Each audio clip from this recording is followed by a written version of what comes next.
Здравейте! Здравейте, малки приятели! Аз съм бате Ицо и днес ще ви разкажа още една басня. Още една от прекрасните поучителни басни на Ла Фонтен.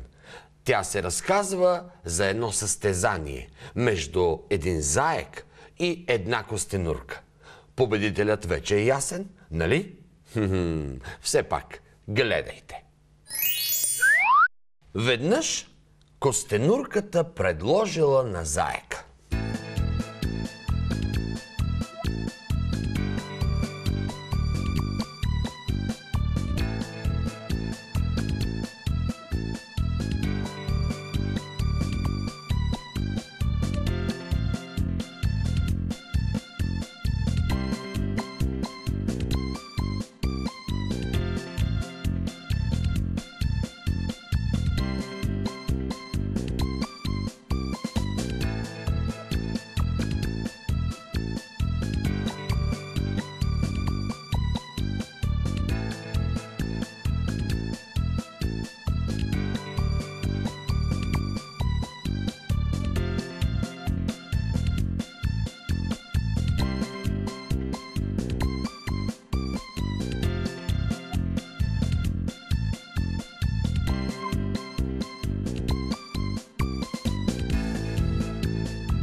Ей, Зайо, хайде да се обзаложим, че ще те надбягам.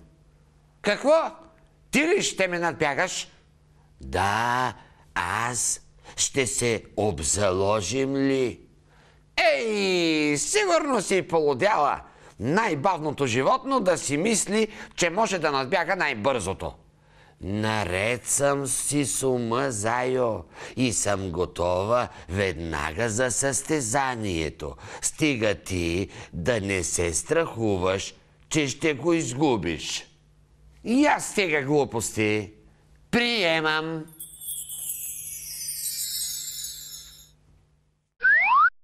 Разбрали се костенурката и заекът и определили разстоянието, което трябвало да пробягат.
Ей, това разстояние е толкова късо за мен.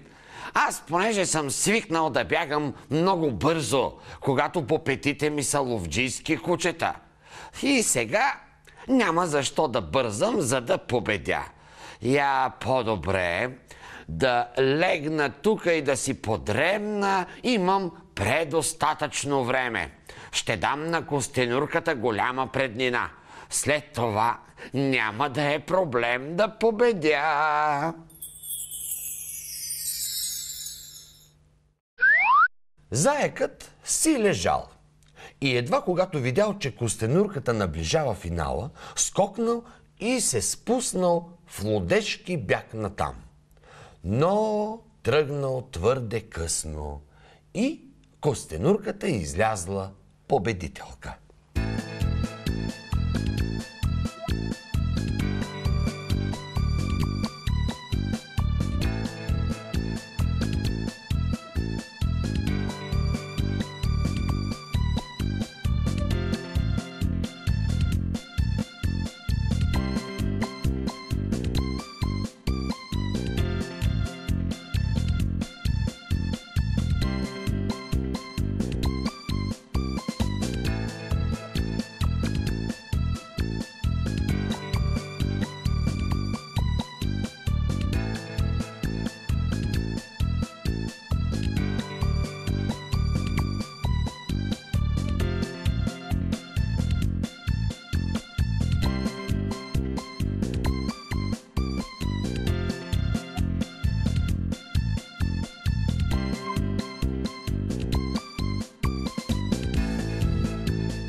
Костенурката казала на засрамения заек: ето, че се оказах права.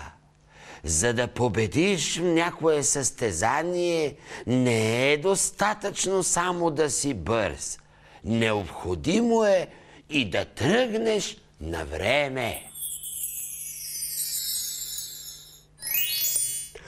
Ето това казала Костенурката и се оказала много права. Деца, до следващото вълшебство на стъкло. Довиждане!